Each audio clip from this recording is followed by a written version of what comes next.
Argentinians are in the throes of yet another currency crisis, with inflation on the rise and the value of the country's currency, the peso, falling dramatically against the dollar. And guess what? All of this has happened before. I've got America's columnist, Mary Anastasia O'Grady, joining me now. Mary, what sparked this most recent crisis? Well, I suppose you could say that it's been going on for a long time. Remember that we had a devaluation in the end of 2001, beginning of 2002, and that's also when they defaulted on their debt. And a new government came in. They had a whole bunch of different presidents in a very short period of time. New government came in 2003, and they basically said, wahoo, we don't have any debt. Let's get out the credit card. So they started spending like crazy. And they did a lot of other things like basically attacking investors and anybody who might come in from outside of the country with money, and locals as well, were put under a lot of pressure by the government. There were expropriations, there were abrogations of contracts, there were price controls on, particularly in the energy sector, which is a very big source of capital for the country. So basically people eventually started to say, you know what, I think there might be better places to go. So they have now, they have a peg to the dollar, okay.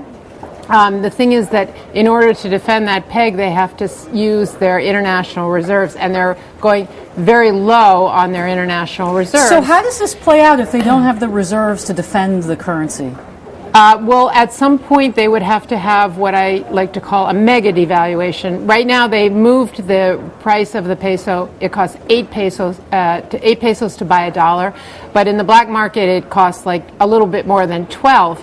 And that's probably closer to where the real value of the currency is at this point, and they don't want that to happen because, of course, when you have a large devaluation like that, you tend to have a large inflation spiral that follows that. And inflation is already right around the 30% level, in some estimations much higher from other people. So you would have a crisis, and of course, you know, it would be very difficult to import things that are paid for with dollars because you just don't have enough money, and then you end up with a spiral because you have to print more and more money in order to pay the bills. It's a terrible cycle. It's very damaging to savers, very damaging to employers. You were extremely tough on Cristina Kirchner and her finance minister in your column this week. You know, Argentina has gone through this not just once, not just twice, but multiple times. Why do they not learn from history, Mary?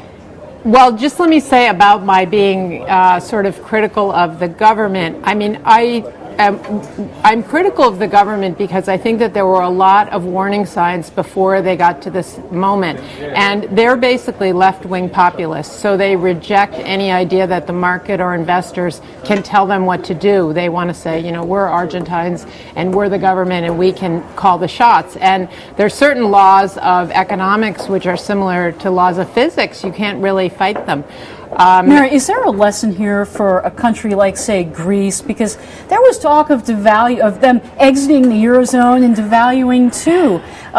Should we look at Argentina as a model of what not to do here? Yeah, actually, it's a really good point, Mary, because I think in cases where countries don't have the option to devalue, then they face the harder questions of course, they have to default on debt if they don't have the money to pay, but then they start to do some of the right reforms, and we've seen this in Ireland and in Spain, although Spain's been very slow in liberalizing its labor markets, which are a big part of the problem.